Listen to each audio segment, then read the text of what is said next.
স্বামী স্ত্রী একে অন্যের দুর্বল কোনো পয়েন্ট যদি জেনে যায়, তাহলে স্বামী হোক আর স্ত্রী হোক, যেই হোক না কেন, সবার জন্য প্রযোজ্য।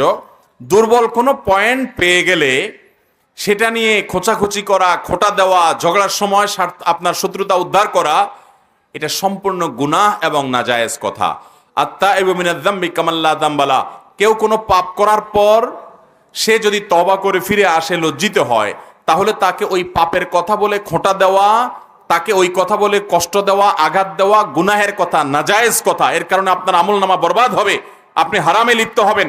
কারণ সে তওবা করে ফিরে এসেছে। সে যদি ওই অপকর্মে আর লিপ্ত না থাকে, সে লজ্জিত হয়, অনুতপ্ত হয়, আপনি তো এখন তাকে কথায় কথায় চান্সে ওই কথা বলে কষ্ট দেবেন, এটা জায়েজ না। এরকম করলে দাম্পত্য জীবন কখনো সুখী হতে পারে না।